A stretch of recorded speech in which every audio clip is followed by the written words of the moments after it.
தென்னாடுடைய சிவனை போற்றி எந்நாட்டவர்க்கும் இறைவா போற்றி ஐந்து கரத்தனை ஆணை முகத்தினை இந்தின் இளம்பிறை போலும் ஏற்றனை நந்தி மகந்தனை ஞான கொழுந்தனை குந்தியில் வைத்தடி போற்றுகின்றேனே. இன்று நாம் காணவிருக்கும் பதிவு எதை பற்றின்னு பார்த்தீங்கன்னா, ராகு கேது என்ற சாயா கிரகங்கள் மற்றும் அறிவியல் ரீதியாக சொல்லப்படுகின்ற ஒரு வெட்டுப்புள்ளி நிழல் கிரகங்கள் என்று பல்வேறு பெயர்களில் அழைக்கப்படுகிறது. இந்த கிரகங்கள், இரண்டு கிரகங்களையும் இன்னைக்கு 3 பகுதியாக பிரித்து நாம் பார்க்க போகிறோம். ஒன்று அறிவியல் ரீதியாக கூறப்படும் கருத்துக்கள் மற்றும் சாஸ்திர ரீதியாக நமது முன்னோர்கள் கூறுகின்ற கருத்துக்கள், அடுத்தது ஜோதிட ரீதியாக கூறப்படும் கருத்துக்கள். இந்த 3 அடிப்படையில் நாம் இன்னைக்கு இந்த ராகு கேதுகளை பற்றி நம்ம பார்க்க போகிறோம். முதல்ல சயின்ஸ் ரீதியாக, அதாவது அறிவியல் ரீதியாக நம்மளுடைய அறிஞர்கள் இதை பற்றி என்ன சொல்கிறாங்க அப்படின்னு நம்ம இப்போ பார்ப்போம். இந்த ராகு கேதுகள் இது ஒரு கிரகங்களே அல்ல அப்படின்னு சொல்கிறாங்க. மொத்தத்தில் வான மண்டலத்தில் அப்படி ஒரு கிரகமே இல்லை அப்படின்னு சொல்கிறாங்க. சரி, வேற என்ன சொல்கிறாங்க அப்படின்னு பார்த்தீங்கன்னா, இந்த சூரியனுடைய வட்டப்பாதை, சந்திரனுடைய வட்டப்பாதை, இந்த பூமியினுடைய வட்டப்பாதை ஒன்னோடு ஒன்று அந்த சந்திக்கும் இடம், அந்த இடத்துல வெட்டுகின்ற புள்ளி, அந்த வெட்டும் புள்ளியை தான் அங்கே ஒரு ஷேடோ உருவாகுது. அந்த பகுதி தான் ராகு கேதுகள், அதாவது அந்த ஷேடோ பிளானட் அப்படின்னு சொல்கிறாங்க. அது ஒரு பிளானட் கூட இல்லை, ஒரு நிழல் தரும் பகுதி அப்படின்னு சொல்கிறாங்க. சரி, இதை நம்ம இன்னும் கொஞ்சம் விளக்கமாக பார்க்கலாம். அப்படின்னா, விண்வெளியில் பூமி, சூரியன், சந்திரன் ஆகியவற்றின் சுற்றுப்பாதையில் வெட்டி கொள்ளும் பகுதிகளாகும். இதை ஆங்கிலத்தில் லூனர் நோடஸ் அப்படின்னு சொல்றாங்க. ராகு வடக்கு முனை என்றும் கேது தெற்கு முனை என்றும் அழைக்கப்படுகிறது. பூமி சுற்றி சந்திரன் வரும் பாதையும் சூரியனை சுற்றி பூமி வரும் பாதையும் சந்திக்கும் புள்ளி வடக்கே ஒரு புள்ளி, தெற்கே ஒரு புள்ளி ஆகும். சூரியன், பூமி, சந்திரன் ஆகியவை ஒரே நேர்கோட்டில் வரும்போது ஏற்படும் கிரகணங்கள் கணக்கிட பழங்காலத்தில் வானிலை அறிஞர்கள் பயன்படுத்தினார்கள். இந்த கிரகண அமைப்பு, சூரியன் கிரகணம் ராகுனுடைய அமைப்பிலும், சந்திரனுடைய கிரகணம் கேதுனுடைய அமைப்பிலும் ஏற்படுகிறது. இதை தவிர இது ஒரு கிரகமே இல்லை அப்படின்னு, இந்த ராகு கேதுகள் இல்லை அப்படின்னு நம்மளுடைய அறிஞர்கள், அதாவது அறிவியல் ஆராய்ச்சியாளர்கள் கூறுகிறார்கள். நாம் இதை சாஸ்திர ரீதியா நம்மளுடைய முன்னோர்கள் என்ன சொல்லியிருக்காங்க அப்படின்னு பார்த்தீங்கன்னா,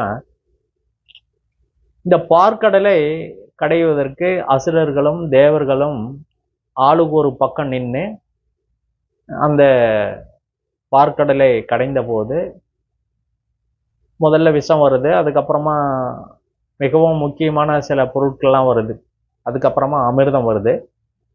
இந்த அமிர்தத்தை மகாவிஷ்ணு பங்கிட்டு கொடுக்கறதற்காக வந்திருக்கிறாரு. அவர் முதல்ல தேவர்களுக்கு கொடுத்துட்டு அடுத்தது அசுரர்களுக்கு கொடுக்கிறோம் அப்படின்னு ஒரு வாக்குறுதியை கொடுத்துருக்காரு. முதல்ல தேவர்களுக்கு பங்கிடப்படுகிறது. அதுல ஒரு அசுரன் போய் சூரியனுக்கும் சந்திரனுக்கும் நடுமத்தில் உட்காந்து, சுவர்பனு அப்படிங்கிற ஒரு அசுரன் உட்காந்து, அரக்கன் அசுரன் எல்லாம் ஒண்ணுதான். அப்போ அவன் சாப்பிட்றான். அது சாப்பிட்டதுக்கு அப்புறம் தான் தெரியுது இவன் தேவர் இனத்தை சார்ந்தவர் இல்லை, அசுரன் அப்படின்னு தெரியுது. அதை சூரியனும் சந்திரனும் போய் பகவான் கிட்ட, கிருஷ்ணர்கிட்ட சொல்லும்போது அவர் என்ன பண்றாரு, அந்த அகப்பையில உணர்ச்சப்பட்டு அதனுடைய கழுத்து பகுதியில வெட்டிடுறாரு, 2 பகுதியை வெட்டிடுறாரு. இப்ப இந்த அமைப்பு என்னன்னா, அவங்க அமிர்தத்தை உண்டதுனால அவங்களால சாக முடியாது. அப்படிங்கிற அமைப்பில் பார்க்கும்போது அந்த ராகு தலைப்பகுதியை பாம்பினுடைய தலைப்பகுதியை வச்சிடுறாங்க. மீதியை மனிதனுக்கு உருவத்தை கொடுத்துட்றாங்க. அதே போல் அதாவது மனித உருவத்தை ராகுவுக்கு வச்சு இது மாதிரி மாற்றி மாற்றி கொடுத்துட்றாங்க. கேதுவும் அதே மாதிரி ஒரு மனிதனுடைய தலையை கொடுத்து பாம்பினுடைய உருவத்தை வச்சிடறாங்க. அப்போ இது வந்து ராகு கேதுக்கெல்லாம் செயல்படுது. அதுக்காக அவங்களுக்கு அந்த பாக்கியத்தையும் கொடுக்குறாரு. நீங்கள் போய் அந்த கர்மாக்களை ஒரு ஜாதகத்தில் எப்படி செயல்படுது அப்படிங்கிறத நீங்கள் நவக்கோள்களில் நீங்களும் பங்கெடுத்துக்கலாம் அப்படின்னு சொல்லி அவர் ஒரு வரத்தையும் கொடுத்து அனுப்புறதாக சொல்லப்படுகிறது. இதுதான் நமக்கு சாஸ்திரத்தில் ராகு கேதுகளை பற்றி சொல்லியிருக்கிறாங்க. அடுத்தது ஜோதிடத்தில் முதல்ல ராகு அப்படின்னு பார்த்தீங்கன்னா, நம்ம முதல்ல ராகு எடுத்துக்குவோம். ராகு ஜோதிடத்தில் அதுக்கு ஆட்சி வீடு, நீச்ச வீடு, உச்ச வீடு, மூலத்துரிகோண வீடு அப்படிங்கிறதெல்லாம் எதுவுமே கிடையாது அப்படின்னு ஒரு சாளரம். ஒரு சாளர் சில வீடுகள் இருக்குது, உச்ச வீடு இருக்குது, நீச்ச வீடு இருக்குது அப்படின்லாம் சொல்கிறாங்க. ஸோ அந்த கருத்துக்கள் ஒரு சிலருக்கு ஏற்புடையதாகவும் ஒரு சிலருக்கு ஏற்புடையதாகவும் இல்லாத காரணத்தினால் நம்ம இப்போ அதுக்குள்ளே போக வேண்டாம். நம்ம காமனாக ஒரு ஜென்ரலைஸாக ஒரு சில விஷயங்களை பார்ப்போம். இப்போ ராகுனுடைய தசா அப்படின்னு பார்த்தீங்கன்னா ஒரு 18 காலம் ராகுனுடைய தசா ஆண்டுகள் சொல்கிறாங்க. இது நம்ம ஜோதிடத்தில் தந்தை வழிபாட்டன் அப்படின்னு சொல்கிறாங்க. அடுத்தது பார்த்தீங்கன்னா இவருடைய நட்சத்திரம் அப்படின்னு பார்த்தீங்கன்னா திருவாதிரை, சுவாதி, சதயம் இந்த 3 நட்சத்திரங்களும் இவருடைய நட்சத்திரங்கள். இவருடைய பாதம் அப்படின்னு பார்த்தீங்கன்னா புஷ்கர பாதம் அப்படின்னு பார்த்தீங்கன்னா அந்த நட்சத்திரத்தினுடைய 2ஆம் பாதம் புஷ்கர பாதமாக வருகிறது. ராகுனுடைய தசா ஆண்டு பார்த்தீங்கன்னா 18 ஆண்டு காலம். இதை முதல்ல சொல்லியாச்சு. ராகுவும் குருவும் சேரும்போது என்ன அப்படின்னா, இந்த ஜாதகம் ஒரு ஜாதகத்தில் இருந்துன்னா தவறான செயல்கள் செய்தாலும் அது வெளியில் தெரியாது. ராகு அரசுக்கு ஒரு எதிரான கிரகமாக செயல்படுகிறது. தனி அரசாங்கம், போட்டி அரசாங்கம், இல்லீகல் போன்ற துறைகளில் பெரும் பங்கு இந்த சூரியனுக்கு உண்டு. அண்டர்வேர்ல்டு அரசாட்சியெல்லாம் சொல்கிறாங்க இல்லையா, அந்த மாதிரி கடத்தல், இந்த 2ஆம் தர பிஸ்னஸ்லாம் ரொம்ப கைதேர்ந்தவங்கள இந்த ஒரு ஜாதகத்தில் ராகு இருந்தால் இருப்பாங்க. போகத்துக்கு அதிபதி அப்படின்னு சொல்கிறாங்க. இந்த ராகு ஒரு ஜாதகத்தில் ஒரு நல்ல அமைப்பு இருந்ததுன்னா பொருளாதார நிலையில் நினைச்சதை அனுபவிக்கக்கூடிய ஒரு அதிகார பதவியும் சரி, பணம் மற்றும் வண்டி வாகனம் இதெல்லாம் ஒரு நல்ல நிலைமையில் அமையக்கூடிய ஒரு அமைப்பு உண்டாகும். மேலும் ஒரு நிலைப்பாட்டை வேகமாக புரிதல், ஒரு வேகமாக ஒரு புரிஞ்சிக்கிற விஷயம் ராகு ஒரு ஜாதகத்தில் நல்லா இருந்ததுன்னா வேகமாக அதெல்லாம் புரிந்து ரொம்ப ஸ்பீடாக செயல்படுத்தக்கூடிய ஒரு தன்மையும் இந்த ராகுவிற்கு உண்டு. 2வது பார்த்தீங்கன்னா கொஞ்சம் அவங்க ஒரு ஜாதகத்தில் நல்லா இருந்தாலும் கூட ஆன்மீக ரீதியிலையும் இந்த பேச்சு அப்படிங்கிற அமைப்பில் பார்க்கும்போது இந்த ராகு பகவான் மிக ஒரு முக்கியமான பங்கு வகிக்கிறார். ஏன்னா அவனுடைய வாய்ப்பகுதி ரொம்ப பெருசாக இருக்கும். அப்போ மண்டை பெருசாக இருக்குன்னு அர்த்தம். அப்போ என்ன, நிறைய விஷயங்களை அவங்களால கேதர் பண்ணி பேசக்கூடிய ஒரு ஆற்றல் இருக்கும். அப்போ என்ன, ஆன்மீக துறையிலையும் அவங்க இருக்கிறதுக்கான வாய்ப்பு இருக்கும். அரசியல் துறையில் மேடை பேச்சாளர்கள், ஒரு ஜனரஞ்சகமாக பேசக்கூடிய ஒரு அமைப்பு இருக்கும். ரொம்ப நேரம் ஒரு பேசக்கூடிய அமைப்பிலையும் இருக்கணும். அப்படின்னா நிறைய நாலேஜ் இருந்தால் தான் ரொம்ப நேரம் பேச முடியும். நாலேஜ் இல்லைன்னா பேச முடியாது. 2வது இன்னொன்று பார்த்தீங்கன்னா பதற்றம் இருந்தாலே நம்ம எவ்வளவு நாலேஜ் நம்மக்கிட்ட இருந்தாலும் பதற்றம் வரும்போது எல்லாமே மறந்து போயிடும். அது சொல்லுவாங்க ஸ்டேஜ் ஃபேவர் அப்படின்னு சொல்லுவாங்க. அப்போ அது இருந்தாலும் நம்மளால் பேச முடியாது. அப்போ ஒரு மேடை பேச்சில் பேசுறதுக்கு என்ன வேணும், முதல்ல நல்ல அறிவு ஞானம் இருக்கணும். அந்த பேசக்கூடிய விஷயத்தை மற்றவங்களுக்கு தெளிவாக புரியும்படியான பேசக்கூடிய ஒரு அமைப்பு இருக்கணும்.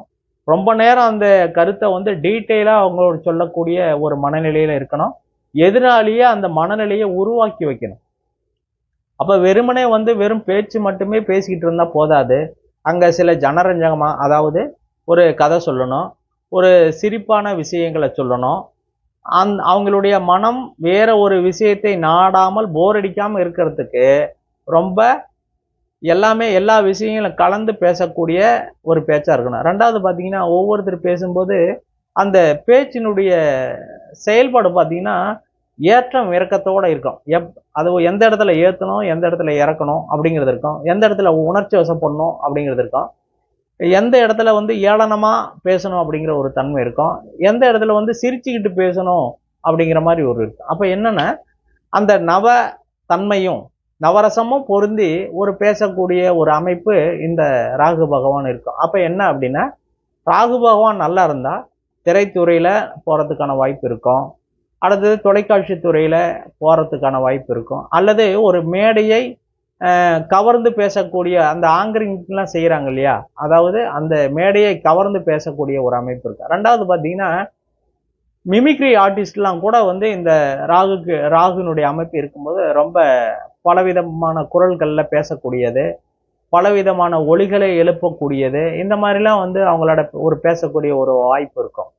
அப்ப திரைத்துறையிலையும் சரி, தொலைக்காட்சி துறையிலையும் சரி, மீடியா துறை, பத்திரிகை துறையிலையும் சரி, அதாவது இந்த பத்திரிகை துறையில அப்படிலாம் பாத்தீங்கன்னா செய்யற தப்ப வந்து சுட்டி காட்டுதல், அதுக்கு ஒரு தைரியம் வேணும். எல்லாத்தாலையும் செய்ய முடியாது. பத்திரிகை துறையில வந்து நிறைய பிரச்சனைகள் இருக்கு. ஒரு செயலை வந்து மறைமுகமா போய் யாருக்கும் தெரியாம போட்டோ எடுக்கிறதெல்லாம் வந்து பத்திரிகை துறையில மிகப்பெரிய ஒரு விஷயம். அந்த மாதிரி இருக்கிறதுக்கு ஒரு தைரியம் வேணும். அந்த மாதிரி துறையில இந்த ராகுனுடைய அமைப்பு நல்லா இருந்ததுன்னா செயல்படுவாங்க. ரெண்டாவது என்னன்னா, வெளிநாடுகள் போகக்கூடிய அமைப்பு, நாடு விட்டு நாடு, கண்டம் விட்டு கண்டம், இந்த ராகுனுடைய அமைப்பு நல்லா இருந்ததுன்னா அவங்க போகக்கூடிய ஒரு அமைப்பு இருக்கும். எதிரியை தன்வசப்படுத்தக்கூடிய அமைப்புன்னு சொல்லக்கூடிய தாந்திரிகம், மாந்திரிகம் சம்பந்தமான விஷயங்கள்லையும் ஜாதகருக்கு ராகு ஜாதகத்துல நல்ல அமைப்பு இருந்தா அந்த மாதிரி அவங்களுக்கு இருக்கும். எதிரியை சீக்கிரமா தன்வயப்படுத்தக்கூடிய ஒரு அமைப்பு இருக்கும். இந்த மாதிரி அந்த ஜாதகத்துல ராகுனுடைய நிலைமை நல்லா இருந்தா அந்த ஜாதகத்துக்கு அந்த மாதிரி அமைப்பெல்லாம் கிடைக்கும் அப்படிங்கிறத நம்ம ஒரு ஜாதகத்தை பார்த்து தெரிஞ்சுக்கலாம்.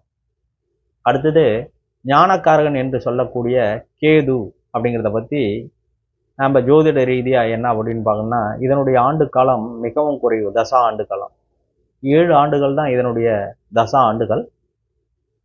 அதே போல் இதனுடைய நட்சத்திரம் அப்படின்னு பார்த்தீங்கன்னா அஸ்வினி மகம் மூலம் அப்படிங்கிறது இதனுடைய நட்சத்திரங்கள். இந்த கேதுனுடைய நட்சத்திரங்களுக்கு புஷ்கர நவாம்சம் இல்லை. அதே போல் இல்லற வாழ்க்கையை விட்டு விட்டு ஆன்மீகத்தில் நாட்டம் போகக்கூடிய ஒரு அமைப்பு ஜாதகத்துல கேது இருந்தா நல்ல எந்த நிலைமையில் இருக்கிறோ அதை பத்தி இருக்கு. பொதுவா 2 விஷயங்களை நாம வந்து கேது வச்சு பார்க்கலாம். என்னன்னா, இயல்பு நிலையை தாண்டி ஒருவர் போறார் அப்படின்னா அது கேதுனுடைய ஆதிக்கம். என்ன அப்படின்னா, இதுவெல்லாம் போதும் அப்படிங்கிறது ஒண்ணு. இதனால பட்ட இன்னல்கள் தொல்லைகள் அப்படிங்கிற நிலைமையை விட்டுட்டு இதெல்லாம் வேண்டாம் அப்படின்னு ஒதுங்கி போற ஒரு நிலைமை.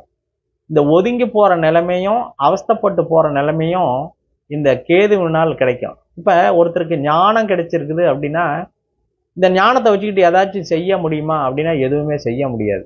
ஆனா ரொம்ப ஒரு அறிவு இருக்கும். ஒரு தொழில்ல ஒருத்தருக்கு ரொம்ப அடிபட்டு இருக்காரு அப்படின்னு வச்சுக்காங்க, அவருக்கு ரொம்ப அனுபவம் இருக்குதுன்னு அர்த்தம். அப்ப மறுபடியும் அந்த தொழில் அவர் செய்வாரா அப்படின்னா செய்ய மாட்டார்.